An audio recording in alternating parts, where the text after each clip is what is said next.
There it is. What's up, everybody? Welcome in to the DNVR Nuggets podcast.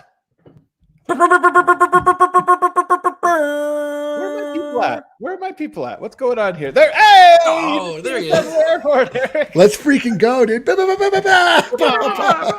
Man, what perfect timing. He's always on time. Love it. Right here, I got, we're presented as always by DraftKings Sportsbook, America's top-rated sportsbook. I haven't even checked my account. I just know I'm rich beyond my wildest dreams because of last night. You want to join us every pregame show. It's like a mini podcast, and then at the end, we give you money. How great is that? Like, honestly, if you told me, what if your favorite TV show finished every single episode by handing you money? What would you say about such a show, Eric? I would be like, I can't believe Love is Blind rewards you so richly. I know you don't really mean that. That show. No, I'm saying for you. That's what I would assume you meant. Yes. That is true. That is exactly what I meant. I've got Brennan Vogt here. He just robbed a house. That's right. Yeah, that's what this is about. Wear my beanies to commit robbery. No, I'm here. I'm ready. I'm in such a good mood, you guys. I haven't had that much fun writing the grades in a long time. The grades have been a little bit more like a post-mortem kind of obituary type deal of late. Not this morning, baby. Fun stuff.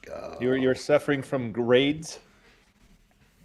Yeah, yes. Sure. Grades? You get that where that joke is? It's an AIDS joke. Down there, I got D-Line Co. Oh, Jesus.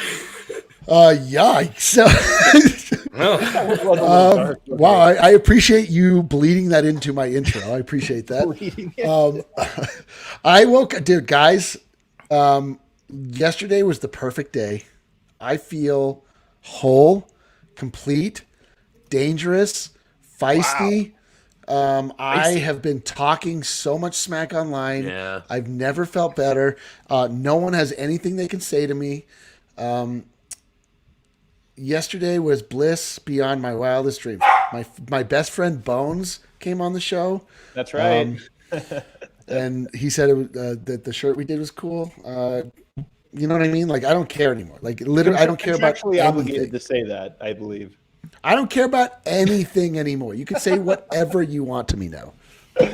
You are, honestly, man, bullets do just bounce right off of you right now. It is incredible. Yesterday was an all-timer, man. It was an all-timer. It was a lot of fun. The Nuggets made us big proud. Honestly, I never thought one win in a series would make me feel as proud as I did after that one, but it really was. It was like, heck, man, this team really dug deep, really got one out. Now, if I can, and Kale, if you don't mind, go ahead and hit the musical cue there. I do have to I have some bad news. I have some bad news I have to share with you guys, and I know it's the news you've been waiting for. The Easter Bunny. Oh God, no! Don't do. Why, dude? Do not bring this evil to this show. Found him this morning. Oh my God! I told you. You released that. I gave him a chance. No, you did not. No, you did not. No, you did. I gave him a chance. I tried to give him food. I tried to give him water. I set him free. I said, "Go be free. Go on, be free." And that's like, what if you did that with like a 2-year-old child? And you're like, I gave him a chance. I gave him a can of SpaghettiOs, and then I sent him off into the world. I would have felt incomplete if I didn't share that news with everybody, because I knew that part of the show is that I'm sharing who I am with everyone. I'm opening up my soul. I'm opening up my life, and in some cases, opening up my doors, my own house. And it was one. It really got me, man. It really got me. I mean, I told you this in no uncertain terms yesterday, that you, after releasing that bunny, killed that bunny. Well, I tried to do the right thing, and sometimes you're unrewarded. You go ahead and kill that, fade that. Harrison's unprepared for this. What did I just walk into? Yeah, we changed things up for the intro today. Adam, you're muted there. We did learn what it takes for the Nuggets to beat the Warriors, though, in a playoff game. Adam just has to sacrifice a live bunny before the game. Then it's all gravy. You're muted, Adam, boss. you're muted. You're muted, just bro. Speaking into the void. Yeah, you're still muted. It is though right now you are talking to the bunny. Man, like we are the bunny right now, listening to whatever it is you're saying. Very rough start. Extremely. Yeah, it's rough. Extremely it's tough rough. start. Now that the whole squad is here, I think we should talk about what have we learned about the Nuggets so far. We are 4 games in the series. I actually feel, I don't know how you guys feel, I feel like this has been more of revelatory series that I anticipated. I mean, the Nuggets coming in without two of their best three offensive players, and you think, what can you possibly learn? But I feel like I've learned kind of a lot. Like, I have some opinions on the Nuggets based off of the series that I feel somewhat good about. So I want to talk about that. I also want to open it up to questions we don't fully have answered yet, but might be answered, like, depending on how this next game or maybe even the next games go, will really reveal some things to us, as well as at the league at large. And then at the end, we had mailbag questions we requested the other day that we did not get a chance to go to, and we'll get to some of those. So first, guys, I'm going to start us off with our first topic. What did we learn? This first one's really quick. We can go over it. Warriors are tough. Like, honestly, this was one of the things I think we knew coming into the playoffs that they would be tough. But the Warriors, to me, are one of those teams that I'm like, they're probably going to be really good next year. And Denver should probably plan on them being one of the teams that they have to, as you game plan and start talking about, like, how do we match up? To me, does anybody disagree with that take, that the Warriors are probably one of the teams you have to sort of plan for? Yeah, Warriors are back for sure. Yeah. Man, this could be a great show, man. I am getting so much out of you guys. Wow. Vogt completely ignored. Eric nodded silently. And hold on. Yeah. Hold on. There are three people here, and we can't all just jump in and talk. Like, if you can't just throw a question out and expect us all. Like, I don't want to step on Harrison's insights. Vogt, he might have something to say. I don't know.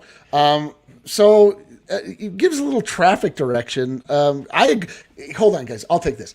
Adam, I agree. Okay. No, the Warriors are absolutely back.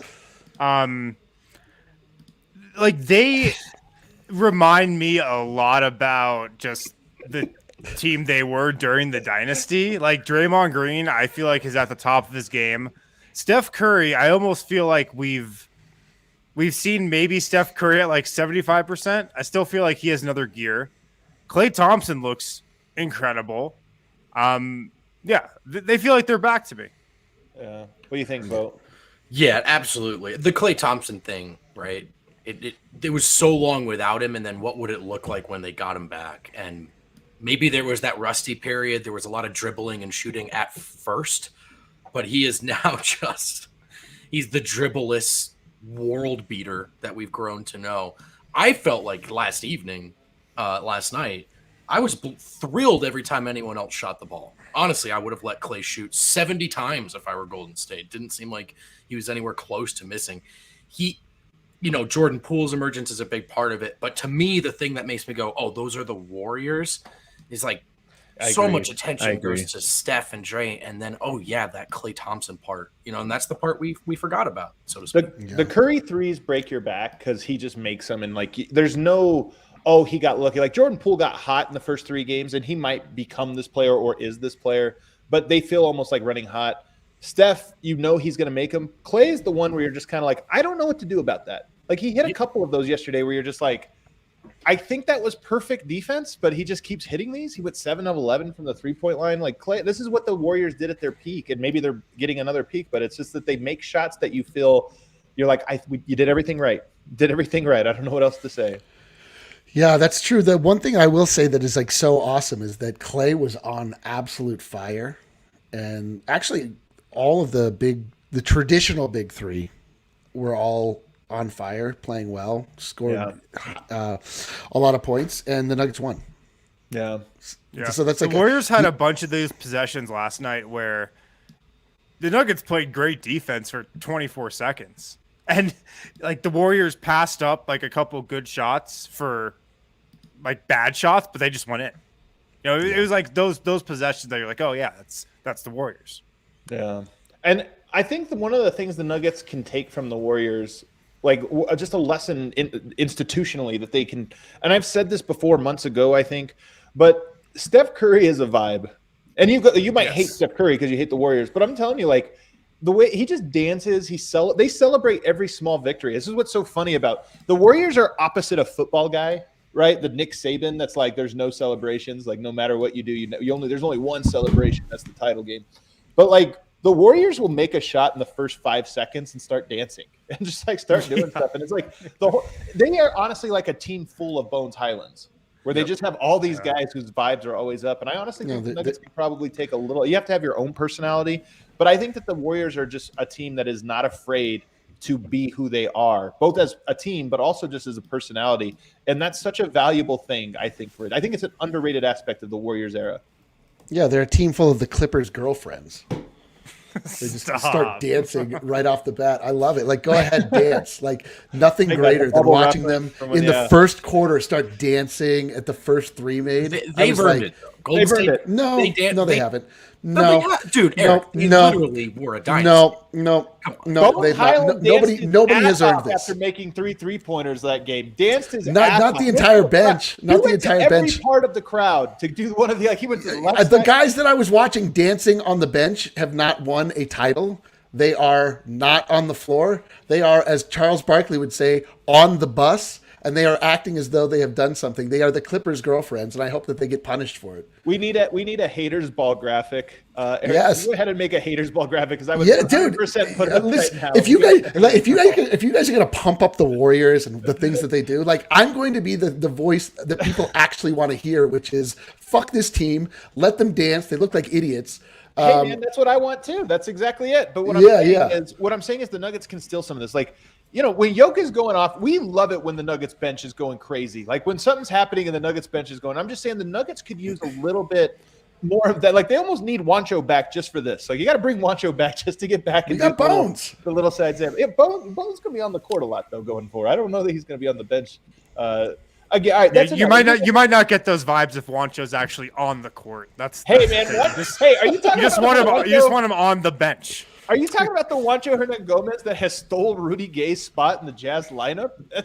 We're not talking about this today, but I'm telling you, Juancho's out here winning playoff games for the Jazz, and it's the wildest development in the history of development. But we're not talking about that today. Let's get into some Nugget stuff, though. One thing I have learned, and this is a little bit of a TBD, Nuggets still resilient. And this was a thing I had a huge question about after game 2. I was like, is this the same resilient bunch? Is that core hollowed out at all in this one way? In the last 2 games, to me, the Nuggets have been extremely resilient. I expect them to be resilient in game 5 again, but they showed me and they showed a lot of people a lot by just competing in these last 2 games. Yeah, absolutely. And it's funny because I thought the Warriors were going to maybe just give the Nuggets a game, like really stupid turnovers, bad shot selection, just not being super serious. And Denver's going to be able to take that game. There was a little of that. Like the Warriors did not play a smart game 4, I don't think. But the Nuggets took that game. Like the Nuggets are the ones who won that game. I think in the end, the Warriors didn't lose it. The Nuggets won it. And I agree. They are still resilient. They still have that about them. And it's honestly like next to Nikola Jokic just being an all-time great, the resiliency of Michael Malone's teams is what this group is defined by. Like that's who this group is, a resilient bunch who is never going to give up until the very end. Like that's the defining trait of this team. I think Jokic's calmness plays into this. I agree with you that Michael Malone is the one that sets sort of the mood or the personality. Well, I didn't even mean Michael Malone, just like the Michael Malone era, I guess I would say. But I do think Michael Malone is like the most resilient of all the Nuggets. Yeah, and so, like, some of it does have to do with him. Yeah, but I think that Jokic is being calm. Like, what is every player asks about, like, is Jokic giving you confidence? And everyone almost like laughs. They're like, dude, Jokic just doesn't ever change under any circumstance. And I do think that helps you. Like, we've seen plenty of superstars, including like Karl Anthony Towns is a good example of this. The team always is looking at him and like they'll be like, man, this guy, he's riding high, low. He's like it's schizophrenic almost in that way, like with the emotional ups and downs. But Jokic is always the exact same, and I do think that helps a lot. Resilient Vogt. Where do you stand on them? Well, yeah. First of all, I agree, and I don't want to beat a dead horse. To me, it was the defining trait of this regular season, and so they have to continue into the postseason. And that, to me, was the sort of validation of the win last night, was because they showed that in Game 3. They just couldn't execute down the stretch, and then they get rewarded for bringing that effort back. And you go, all right, like this group splintered, but they didn't completely split apart. And they stayed together and they stayed resilient. And I think that's huge. Also, this is the importance of Jokic keeping his composure. It's not about he's going to get a better whistle if he's nicer to the refs or whatever. It's just when is that rock that you can't speed me up, you can't slow me down, I'm in charge of things here. When he's that stoic figure that they can all sort of get behind, I think it's that much easier for this team to sort of stay calm, stay resilient, and endure the storms. Yeah. The next one, we got to keep it moving here, but the next one, I think one thing we've learned, the Nuggets can score on anyone, including the best defenses.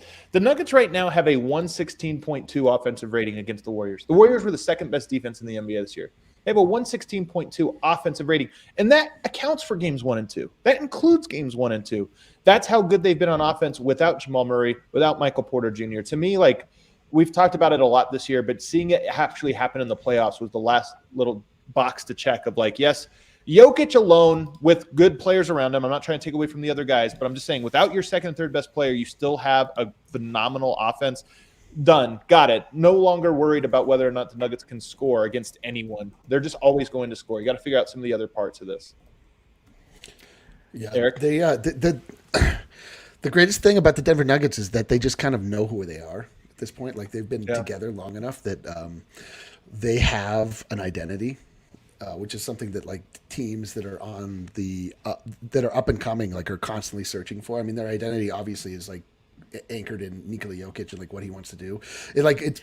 It's belief because they have been successful in the past. They know what they're able to do, especially with the right personnel, and it just makes them.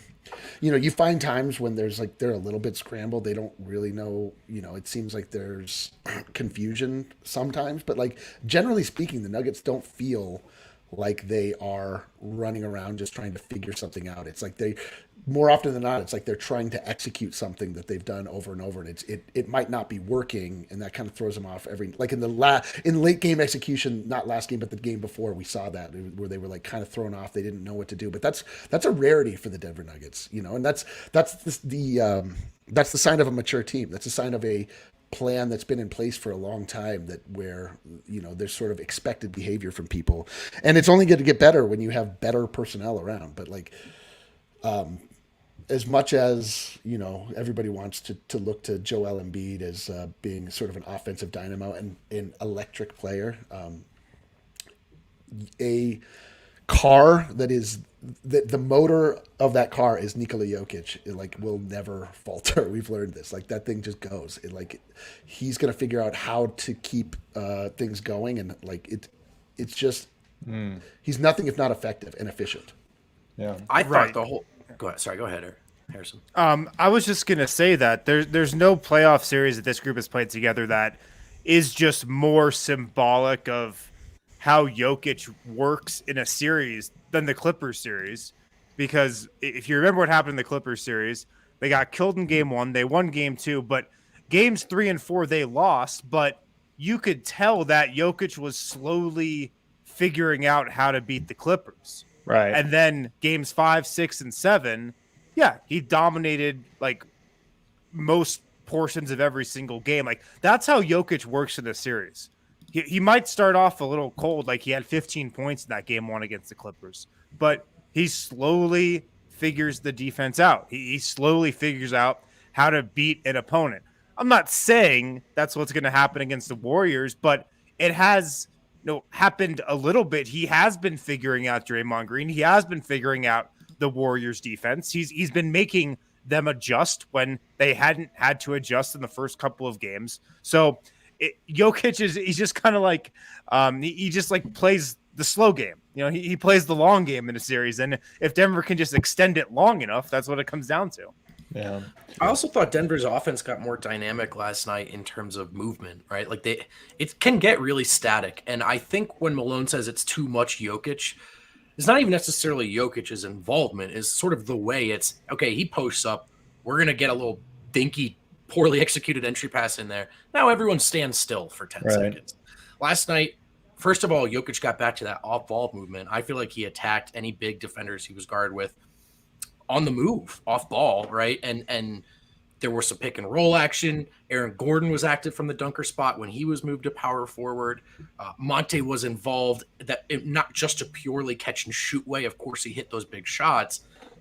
to me, that was, Denver's offense looks healthy again. And that's the stuff. They can still do some things that aren't dependent or contingent upon Porter or Murray. Right.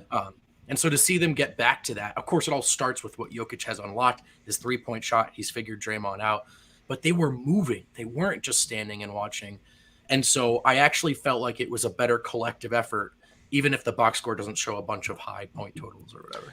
And by the way, the Warriors have been playing a decent amount of zone against Yoke, like when they've gone small, which kind of tells you a lot. First of all, they have Kenny Atkinson, and Draymond mentioned this after the game. Like, Kenny Atkinson played a lot of zone when he was the coach over in Brooklyn. They would run a lot of it. So he's brought a little bit of that to Golden State just as a concept. But the idea that you have this like number 2 defense in the NBA, but you kind of break that to go zone, like that tells you already how they feel about Denver. Like, they're like, hey man, like, we still can't stop Yoke, even with our top defense. So that alone just kind of gives you a little bit there. But Denver's offense is just otherworldly right now, even without those guys that it really – a lot of people have been saying, like, do you really think Murray and Porter make a difference? We've even asked this about on the defensive end. And it's a legitimate and fair question.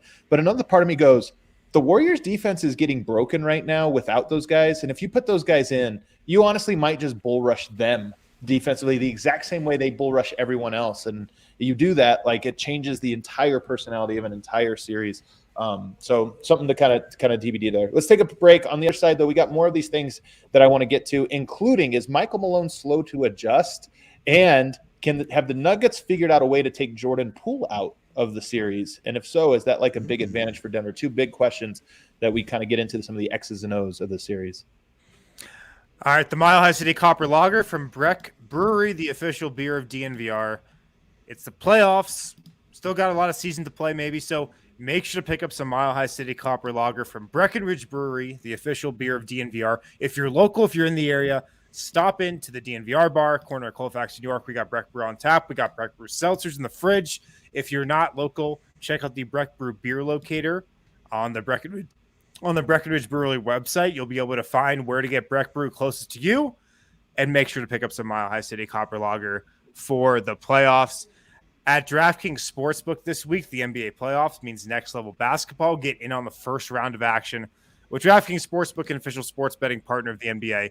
This week, new customers bet $5 on any team to win, get $100 and in free bets instantly.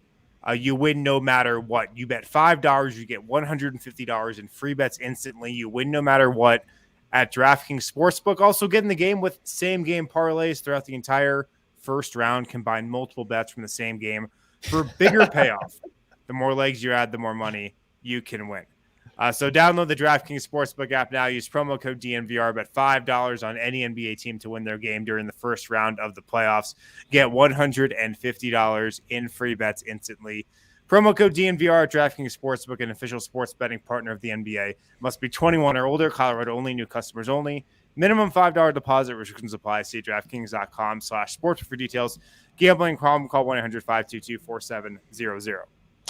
Harrison, new place looks great, but it is hilarious. Like, I hope that the Wi-Fi remains at this level.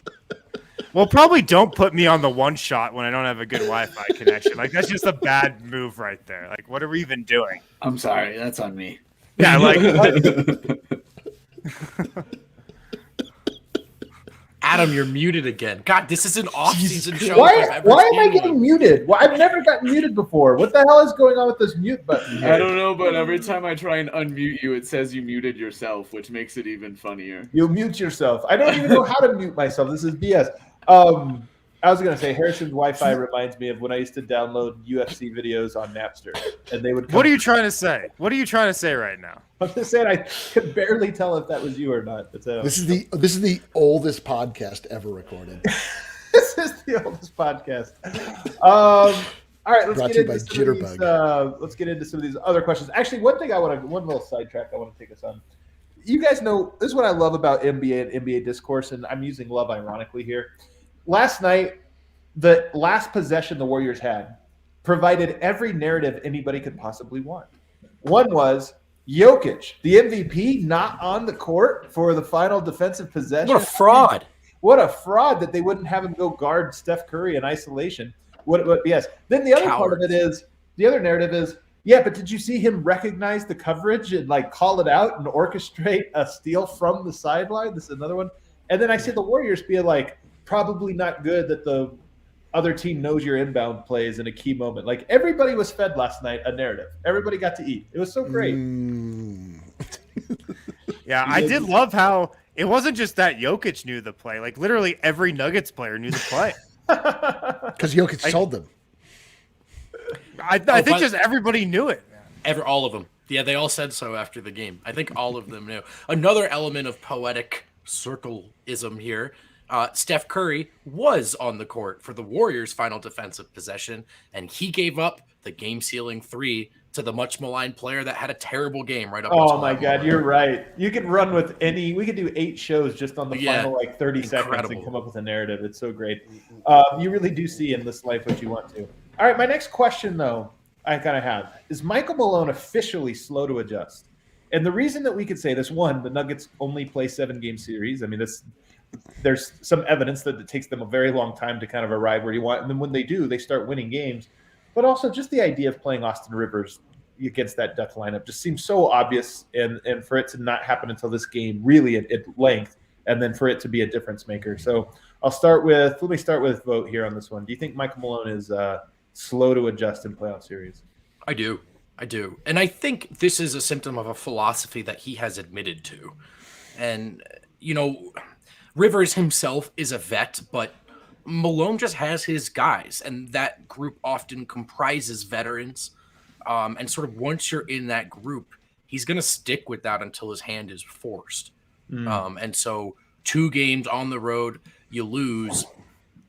Okay, I'll try it a little bit in game 3, but it wasn't until they lose that first home game that he's like, all right, I really got to change things up. This one seemed really obvious to me, the Austin Rivers decision, but I'm not surprised to see Malone take his time. If he trusts you, he trusts you, and he's going to give you more than one chance for better, and sometimes in shorter playoff series for worse. But isn't Austin Rivers a guy Malone trusts, though? Like, we all thought Austin Rivers has been and is in the circle of trust. Yeah. That's why it was so perplexing that it took so long for him to play more than 30 minutes in a game. This is why I said he forgot. I'm telling you, he picked up his 5th foul in game 3, and I think Malone forgot. I think Malone was so in. He's just like, I forgot. Oh, crap. Rivers is over here. What am I doing? Like, he played 26 minutes in game 1, 21 minutes in game 2, 21 minutes in game 3. He didn't play more than 30 minutes until game 4 last night. Yeah. And we were going into the series. We know this. Everybody on the Nuggets knows this, that Austin Rivers is their best perimeter defender. Right. Like, it's not hard to tell. Yeah. And he's been shooting it okay from 3. He's been playing within himself offensively. It was just all lined up for him to play 30-plus minutes a game, and it took until game 4. Also, sometimes you can trace this stuff pretty easily. Like, okay, well, it didn't bear fruit, but he wanted to match up with their size or whatever. What is the Jeff Green reasoning right now? I actually don't know. It's not like he's out rebounding anyone or utilizing that size or matching up well with smaller lineups. So this one was slow. Yeah, for me, like just watching Malone for as long as we have, it's just clear that he is a guy that like comes out with a game plan ahead of time and will stick to it till the bitter end until it's proven false. He's not an in-game adjustment maker. He just isn't, like, and I think he just has like hypotheses that he has to see through, and if he doesn't see them through, like, and so it's we always find ourselves. Unfortunately, it seems like his hypothesis is always incorrect to start off with, like, and it just takes him a while to like be able to be like, all right, we tried that. I gave it the full opportunity to prove itself false. Now it's false. Okay, we'll move on. It's incredibly frustrating. It's his best/worst trait that he is so willing to stick with something to make sure that it doesn't work. It's great because you get to see players benefit from it by, allowing them to actually like feel comfortable and like, he's not so manic where he's like, you're in, you're out, you're in, you're out. And he's like not eroding players' confidence. But it is difficult when you're talking about a finite number of games. This is it, man. It's not the middle of the regular season when you're like, all right, I got to keep this guy locked in for another 3 months. Right. Yes, it's totally, but that's, I'm not defending it or maligning it. I just know that this is his motivation. Like this is how he goes about. We always end up going down in the series as a result, but then somehow in the end, it's like we always get checkmate. It seems like we figure it out to the point where it's like, okay, we've solved this completely. Now we can just move forward. I don't know if that's the case here. I don't get the sense that it is, but that has, that dynamic has proven itself over and over. So Michael Malone is like this guy. He's like the most frustrating coach in all of Denver, the most frustrating coach in all of Denver, and also like the most successful. So I don't know what to do with that. I saw people saying, no, he wanted to just outscore the Warriors. That's why, like, maybe Will Barton was playing. I mean, Will Barton had, 7 points last night? 6 points last night? Yeah, 3 of them came in the final 10 seconds. Right, and also exactly. Jeff, is Jeff scoring? Yeah, Jeff Green, he's got, I think, 10 points in the last 3 games combined. So, like, those guys are not threats right now. Austin Rivers, he's way more of a threat than either of those guys, I think. Yeah, I mean, like Denver doesn't have like great offensive or defensive lineups right now. So the idea of like just throw out your offensive lineup, it's like, are we throwing out Bryn Forbes? And like, is we going that far to the extreme? Like, almost certainly not. So, but I do think the overarching point though about Michael Malone being a little bit slow. We've had enough of these series now where I think, and he does make, in my opinion, some good adjustments throughout series. He's made some bold moves, but it does seem to come in a slower time. And I will say this. Had the Nuggets won Game 3, obviously Game 4 would have been different. But it does feel like the first 2 games, Denver blown out, outclassed. The 2 home games, Denver has been toe-to-toe with the Warriors. Been right there where you could point to this is where both games turn. If Denver's 2-2 in the series, even with Games 1 and 2 going the way that it is, I have a feeling we all feel really good about the direction the series is. I think that we feel good about, has Jokic solved Draymond a little bit? Have the Nuggets figured out Poole a little bit? Like, not a certainty, but you would certainly be like, you know what, maybe now let's go back there 2-2 and see what happens. Whereas if you're down 3-1, there's just like a lot of, man, you need 3 straight perfect games. That's just so tough to ask for, but we'll see where this goes. The other one is that's why. Go ahead. Well, that's why this conversation is relevant. I mean, right. I'm at risk of oversimplifying. Don't the Nuggets stand a better chance of taking Game 3 if Austin Rivers closes? I think the answer is definitively yes. Right. I think so too. If we go to the next one is Jordan Poole. I mean, I don't know if you guys noticed, he had a horrible game in Game 4. I mean, he's been on fire. He had a horrible game in Game 4, and there were some adjustments. I mean, for one, they did use bigger bodies on him, including Aaron Gordon. They got physical with him. I think that was part of the game plan. When Michael Malone came to practice the other day, and he said that he had somebody look up what the name is of the 3-headed monster, and his whole thing was, in Greek mythology, and his whole thing was, can you take away one? Well, guess what? I think if you stand back and look at the Nuggets' game plan, that's exactly what happened. Can we take out Poole? Like, it's hard to take out Steph. Every team's been trying to take out Steph. Klay Thompson sometimes makes shots there's nothing you could do about. Can you take out Jordan Poole, and now you just have 2 guys, and it disrupts a little bit of the flow? And I don't want to say, this is one I don't know the answer to. We have to wait for Game 5 and see. But if the answer is yes, even at the expense of a Klay and Curry, to me, that's a really good strategy. And it's something that, again, could flip the series if it's something Denver actually found, as opposed to Jordan Poole just having a bad game. Harrison, you look like you have some takes. Well, one of my takes throughout the first 3 games of this series is just I can't get over how freaking good Jordan Poole is. Right. Like, how is this guy Steph Curry? Like, he was playing the role of Steph Curry because he was starting and Curry was coming off the bench, and he was filling it incredibly well. I just could not get over how good he was. And last night was the first time all series where the Nuggets made him look human. Like, they made him look like not a star, which to be clear, he was bad. Yeah, he was bad yesterday. Is he hurt? He was holding that right. Was it the right wrist? I think he got hurt a little in Game 3. That's a good point. End of Game 3, he got hurt a little. But yeah, like last night was the first time he didn't look human. I am curious to see and this will be a tell of how much the Warriors are kind of panicking right now. Do they start Steph Curry in game 5? Because if they do, that's a sign that they're like, oh shit. If they don't, that's a sign that they're thinking we're going to beat this team by 30. Oh shit is doing a little work here. Like if Yoke was coming off the bench for 4 games and the Nuggets were up 3-1, I would be like, you know what, start Yoke. But I would also not be like, it's a panic move if we start Jokic. And just be like, all right, we were getting cute here. Let's do it. It'd be a little panicky. A little panicky. About this much panic. Rate the panic. I think Eric, Jordan Poole, if you take him away, is that the key to the Warriors, that you can't take the other guys away, so take him away? Well, he was taken away yesterday, and the Nuggets won.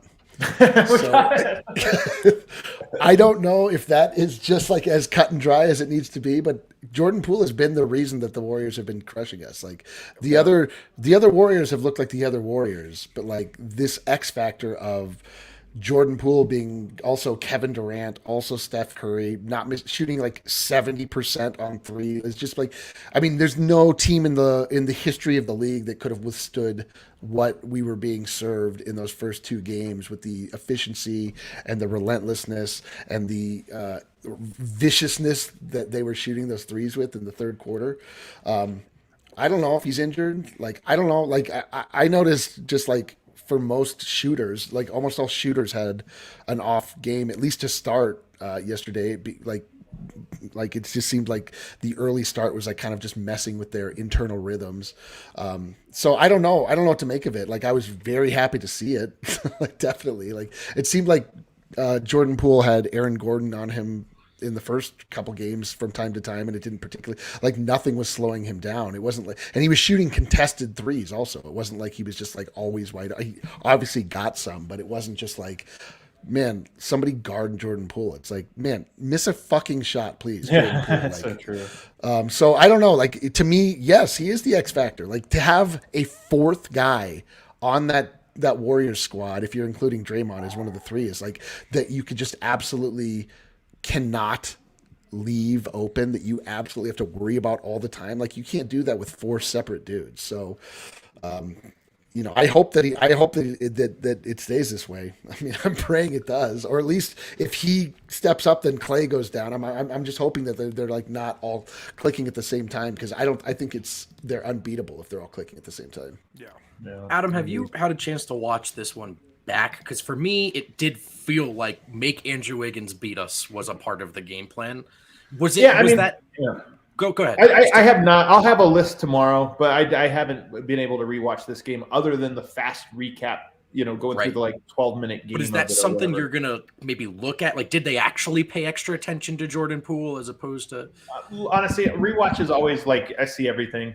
Like it'll obviously be a big thing, but rewatch it just allows you when it's like one time through, but you're really watching like half the plays over like multiple times. I felt, I felt like there was a lot of, hey, if it's Wiggins, it's Wiggins. And I don't know if that's just the way the cookie crumbled or how much of that was dictated. Denver is scoring 116 points per 100 possessions. That is elite. Like Wiggins scoring in the mid range is like, man, he's got to make a lot. I mean, he honestly, like, you can give up a lot of 5-8 foot shots from Andrew Wiggins or fall away shots. Like he has to make honestly 25 of those for him to have a 116 offensive rating just based on that diet. So you're right that I really do think that is a big part of it, of like, hey, that's the guy we actually want them going too early, and let's see what happens. Another one, because we have a couple more to get to. Aaron Gordon, first 2 games, you look at that. Draymond Green, if you asked him what his certainty level that AG is not that guy. You're not that guy, pal. His certainty level would have been 100. And I would have sat there, and I was sitting there with, man, if Draymond's saying this, he's a real one. He probably knows. The last 2 games, man, AG showed me something. He really has. Like, he's completely won me back over to this, like, you know what? Riding with this guy, you know, like he might have some toughness to it. But to me, personally, a lot of this rides on game 5. And I'm not even just talking about do you win or not. AG, to me, has stood up to the bully for the last 2 games. Mixed results throughout the games, but more good than bad. And more than anything, just more willing to just, like, reach, you know, his chin out and say, like, hey, man, I'm here. Like, you want to throw down, I'm here. And to me, I'm 1 game away from being like AG back. Not that he was ever out of the club, but back having my full trust that he's going to be a guy that has a spine in a tough series. What do you think, Win? Yeah, I think he's got a lot riding on this game 5. Absolutely. I mean, if he has a really good game, Denver can definitely win. If he's an absolute non-factor like he was in games 1 and 2, it's going to be a loss for the Nuggets probably. I mean, it just most likely will be. But what we've seen with Gordon a couple times this season is he's not afraid to get in somebody's face. Like he went chest to chest with Russell Westbrook against the Lakers late this season. Last night, he was really just trying to get into it with Draymond Green. It felt like at times. Maybe that gets him going a little bit. But yeah, like what happens in game 5, I think like could just set the entire narrative on who Gordon was this year. Right. I agree. Just to see him do it on the road one more time would be, or one time actually, would be validating. Those were big time responses at home, back to back. Last night I thought was his best offensive game as a Nugget in a playoff series. Maybe there's a Phoenix one I'm overlooking because he generally wasn't very good. But I felt like he was better on that end in the first quarter. Sort of used that to set the tone for an aggressive night. We talk about him needing to be the aggressor. 13 free throw attempts, and he sank 10 of them. Wow. So, I mean, that's not a guy who's been getting stuffed into a locker all series, right? That's a guy who came out and said, I'm going to be a different player. He had a lot of time to look in the mirror. So I think if he does it one more time on the road, we can start to alter this perception of AG, even in this elevated role, as maybe not someone who's not ready for this, or maybe someone who was learning over, the first 2 really meaningful playoffs. I guess he had a couple in Orlando or one, but you get what I'm saying. Yeah. After those first 2 games, he was bad in the first 2 games, like bad. Yeah. Right. And the last 2, he's been good. Yep. He was bad. Now he's good. So, but also not running from Draymond. Like this is part of it. Is you can be good by doing the soft things, and it just works out for you. But this is the I'm going to call Draymond out on play number 1. I'm going to get in his face and tell him you think I'm afraid of you? I'm going at you. And he did that. And that to me, whether he failed or not, it just shows you something. And then for him to actually have success with it is a thing. Dude, rewatching that interaction between those 2, I can't get over what the NBA allows Draymond Green to do. It's wild, man. Dragging his fingers across his face and his neck. It's literally like you couldn't do that in society. You could get arrested for something. You couldn't do that. Yeah. Just watching Draymond Green live, man, for all the games of this series. The guy is an animal. The guy is out of control nonstop. But I think he's in control. He's out of control, but that's in control for him. Yeah, he's just he's just parading up and down the floor, just yelling at everyone, yelling at fans, yelling at Draymond Green. Does he need to have a full one-on-one conference with an official after every single whistle? He needs to go over to the official and have a one-on-one chat. He's recording a podcast segment with an official after every single foul call.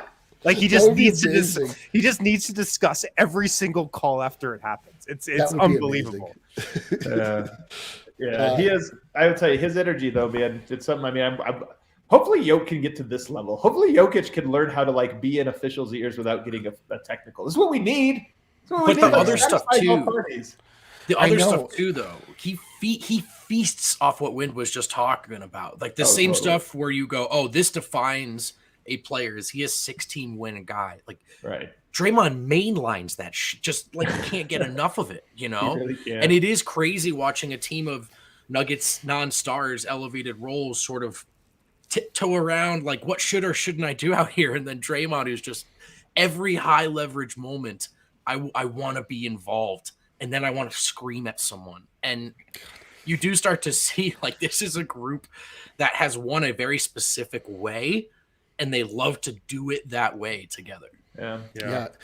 For me, when I look at the antics of Draymond Green and how he interacts with the officials and how he actually benefits from it, it just shows you what is fundamentally wrong with the NBA, that it is wholly dependent upon the referee's opinion of you and whether or not you've politicked in the right way to get the calls or not get the calls. And like it's irritating. And like I would hate for Jokic to take on a Draymond Green type personality, but you're right. Like, would it absolutely benefit the Denver Nuggets? Probably. It's like one of those things. Like, could I look myself in the mirror for cheering this on? Like, I don't know. I certainly don't want this to be our reality, but it sucks that like the NBA encourages this versus say a Boogie Cousins who has the worst interactions, then the worst relationship with every NBA official. So he is afforded absolutely no leeway, regardless of what it is. That it's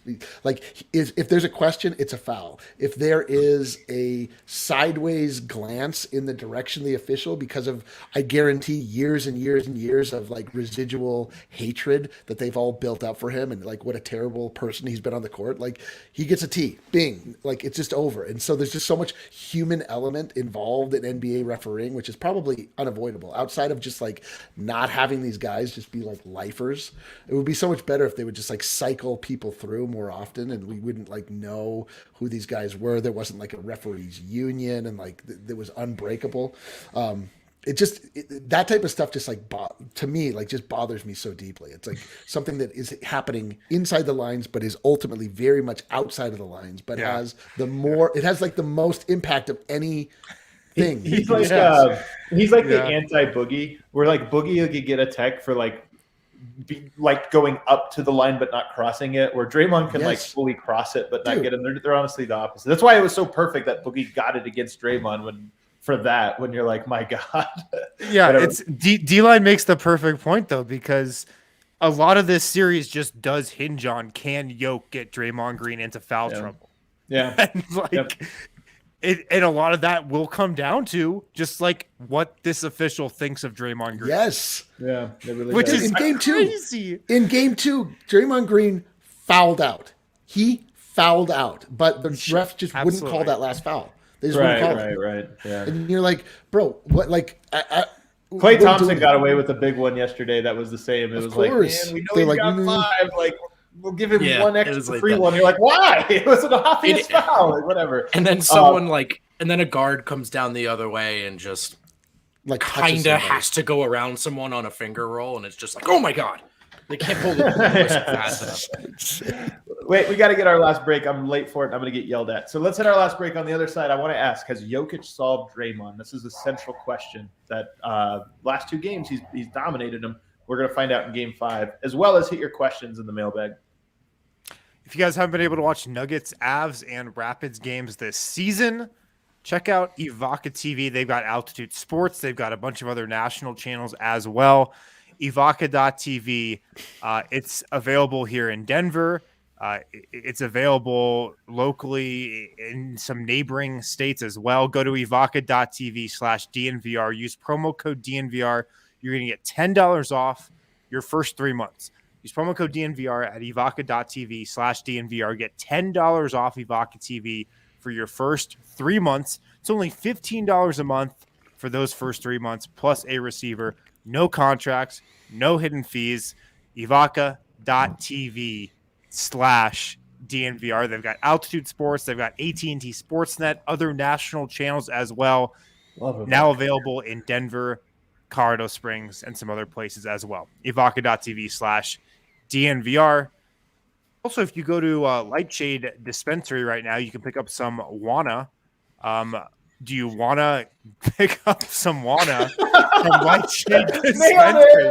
That was on the fly. That was absolutely on the fly. Wow, that was a freestyle? Bars. Yeah. Need to catch up on some shut-eye after the big game. No matter when you take them, this well-rounded recipe will leave you feeling rested and refreshed in the morning. Wana Optimal's Fast Sleep Gummies offer a holistic plant-based solution that tackles the root cause of sleepiness, like stress and pain. It's a fast-acting sleep aid that will have your eyelids feeling heavy in just 5 to 15 minutes. You can find Wana at Colorado's premier dispensary, Lightshade, with 11 convenient Denver, Metro, and Aurora locations. The Barnum location at 6th and Federal is now open as well. 420 specials are still live until April 26th. Their 5 best-selling products will be buy one, get one for $1 until April 26th. Of course, podcast listeners get 25% off non-sale items with the code Smoke that DNVR. pot. Wow. Fantastic. Now, I think we're talking about eating that pot, just to be clear. And that game started at what, 1:30 yesterday? 1:30, yeah. Dude, I couldn't sleep last night. I could have used some goddamn water. I was like in my bed, just like kicking my feet around. I was like hyped up all night, dude. I love when Eric always references his bed, not getting out of it, doing work from it, or kicking out of excitement, just kicking his feet like a child. My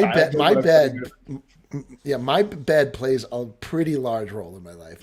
My entire living situation could be reduced down to just a small room with a bed in it. Yeah, but it is the best. All right, let's get on to it. I got to ask this question because it's the biggest one. I always save the big questions for the final segment here, but honest to God, Draymond, by his own admission or by his own pumping himself up, says he won the battle between him and Jokic in games 1 and 2. I agree. It wasn't that Jokic was bad. It was that you're talking about strength versus strength, and Draymond held Jokic below the threshold for Denver to be competitive, as well as a bunch of other things happened in the games. Games 3 and 4, I thought Jokic didn't just win the battle, he dominated it.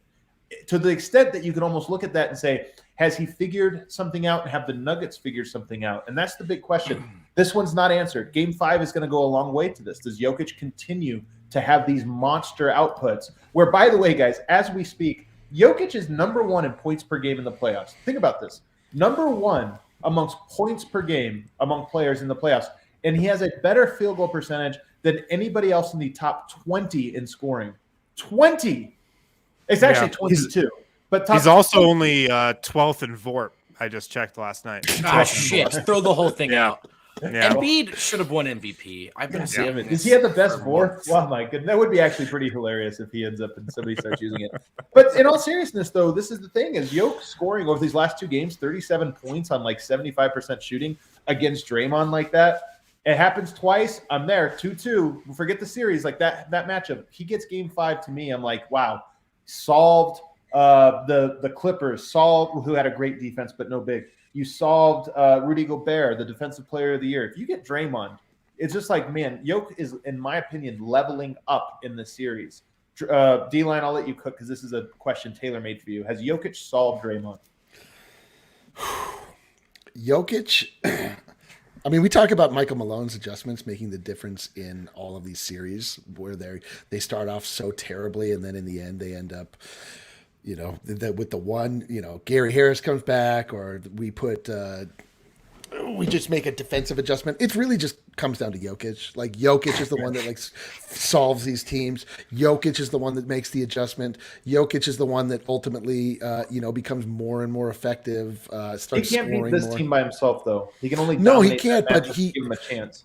He didn't beat this team by himself, but he made it so that they now have to go back and be like, okay, we can't just key in on Jokic because he actually now is able to, like in this last game, was able to count on other people that were on the floor with him. And that in and of itself is just like damaging and damning. But Jokic, I mean, man, like he just starts to get more aggressive.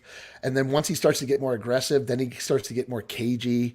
And then once he starts to get more cagey, he becomes more elusive. Like he just can't miss any shots that he takes in the key. Like, I mean, I really can't get over it. Like, it's just it becomes so effortless for him. We said this last night. It's so effortless for him. These shots that are like from 10 or 5 to 10 feet out that they literally feel like dunks. And it's, everybody's like so enamored with what DeRozan has been able to do in Chicago with like reinventing the mid-range game and like scoring all these points. But like Jokic just does, like, it's just so easy for him that it doesn't really register that he's just like taking mid-range shots and just like draining them with such ease. He just, I don't know, man. Like, I'm just so impressed with it. I do think that he has solved Draymond Green in as much as you can. Like, there's some part of Draymond Green's game that's just like super physical, and it's going to always be difficult just because he has super long arms and he's obnoxious. It almost feels like Jokic's unbothered by the physicality lately. Like, Draymond's still being physical with him, and Jokic's just kind of like putting his head down and just doing his job right now. Yeah, we got to go quick. Harrison, what do you think here? Is Jokic solved Draymond? To be determined. To be determined. TBD. I agree. TBD. 2-2. Yeah, it's 2-2 right now.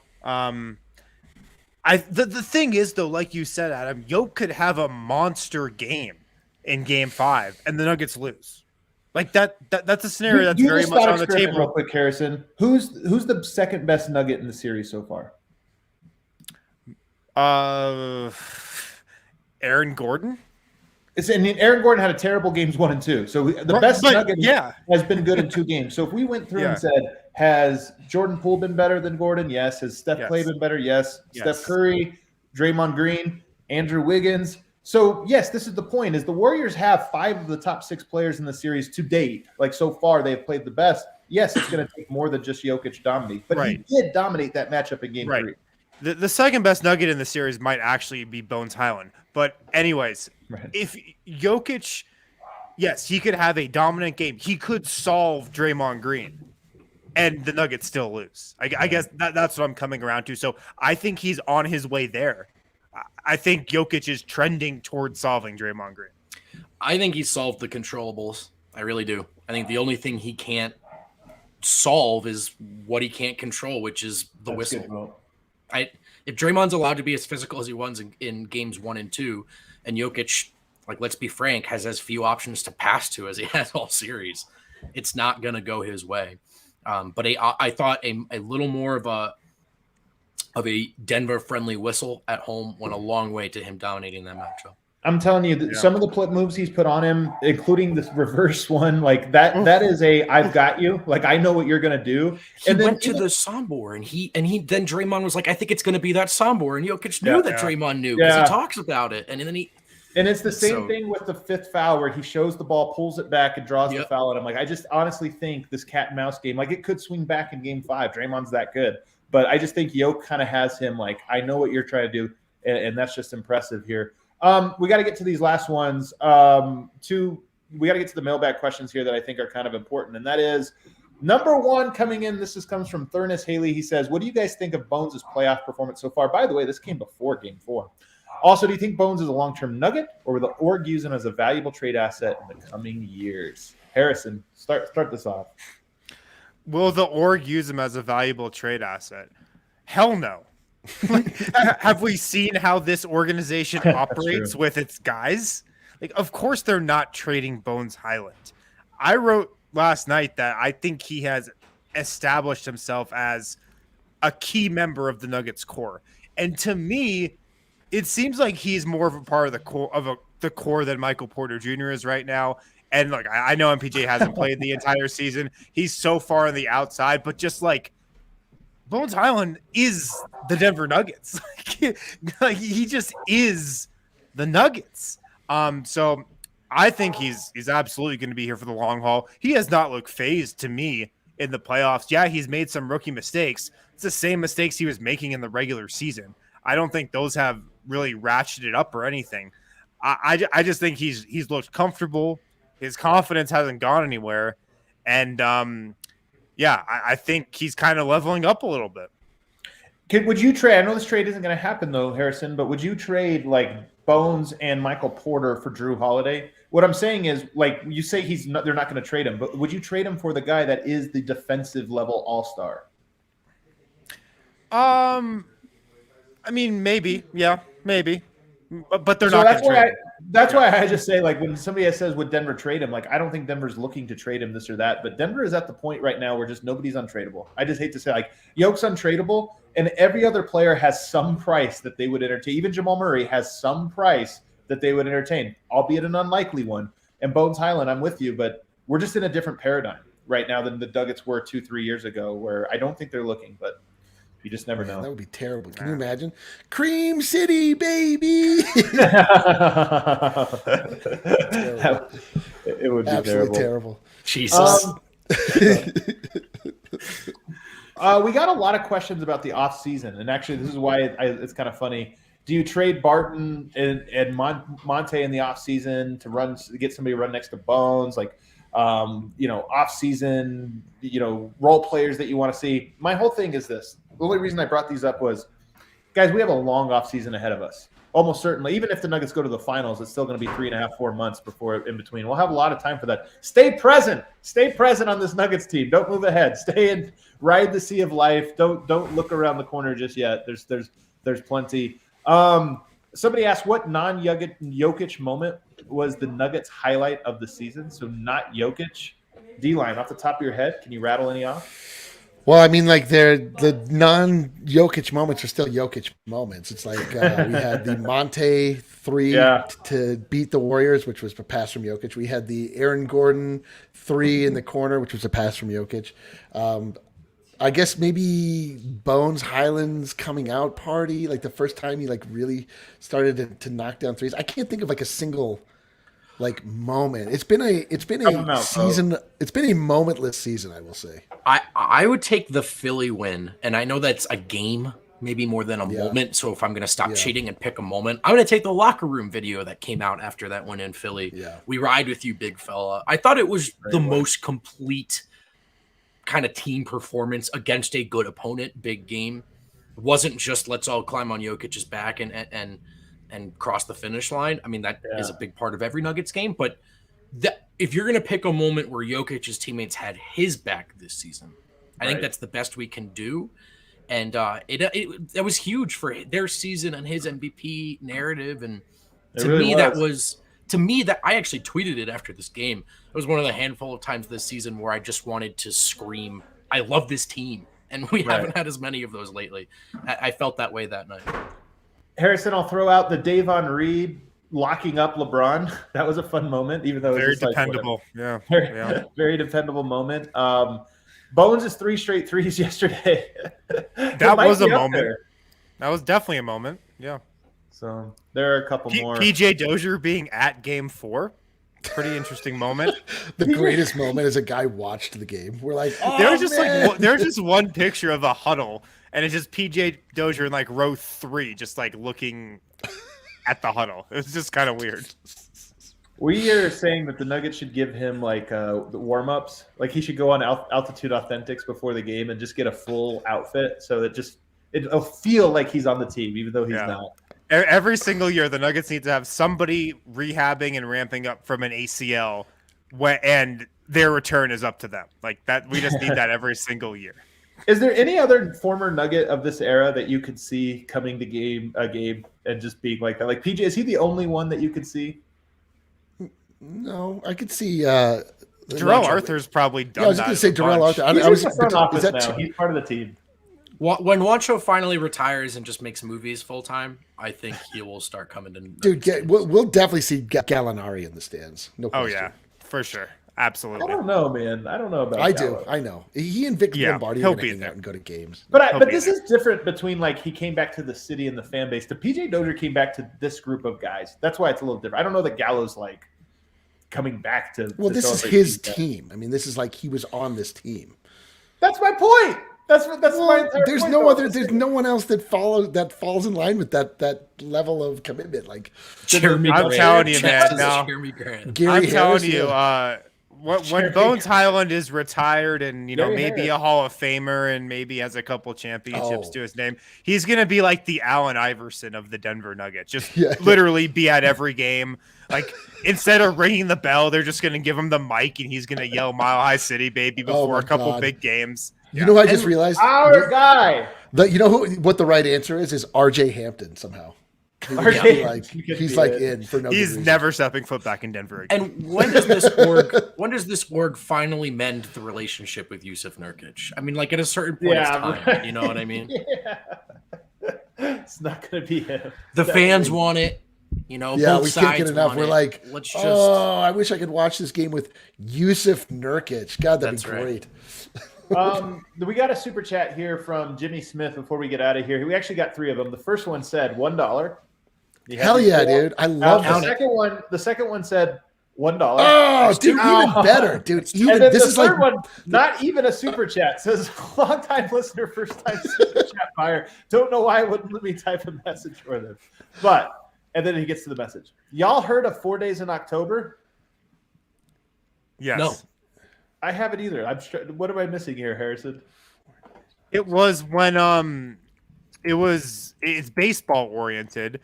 It Oh. was the Red Sox coming back on the Yankees in 2000. Oh, that's Oh, right. I- the big I lived comeback. there. I was there for those 4 days in October. There you go. That I didn't honestly know it had living that in moniker. that was the wildest thing I've ever. It's been because part of. baseball you play every day, right? Yeah. I can't 4 days. explain to you like the malaise. Like you think we have been down bad? The malaise that was coating the city of Boston was as thick as mayonnaise. It was just like you walked through.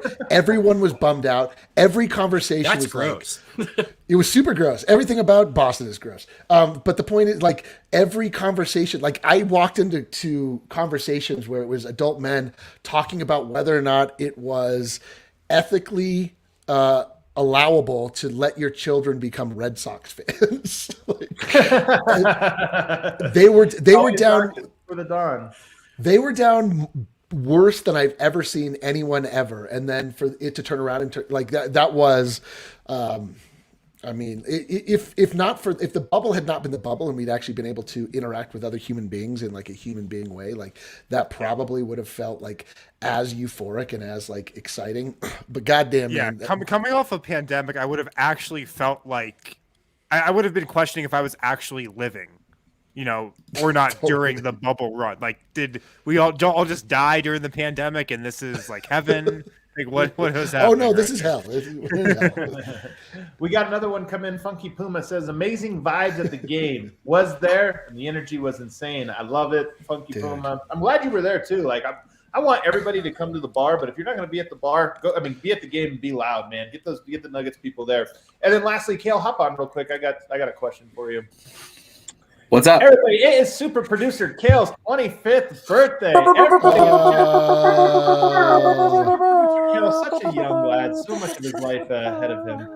Still bright-eyed and rosy-cheeked and bushy-tailed and all those things. I actually got a gift for super producer Kale. May I present it? Is it Wait. a graphics request? Kale, to you, I present the ability to miss the greatest moment of the Nuggets season last night, where we got to see Bones Highland. He was on the show. The vibes were more immaculate than they've ever been or ever will be again, and that's my gift to you. You're welcome. Thank you. I can officially never be at a Nuggets watch party again because I've missed 2 this year, and they've both been immaculate wins. We Yep, fired Bones you for Highland it, came actually. on both times you weren't here. Would you guys say that Kale is the Bones Highland of DNVR? It's many people are saying this. We have literally never seen them in the same place at the same time. Bones We've only never shows up seen when them Kales the same- leaves. The Bones Highland of DNVR. The look on Vote's face when I said that, like pure disgust. I couldn't believe it. Kale, you should be mad at this man. It was my Everybody, favorite. thanks so much for all that you do for us. We're going to be back again tomorrow with a brand new episode. Can't wait for a 23-hour break. We'll see you guys then.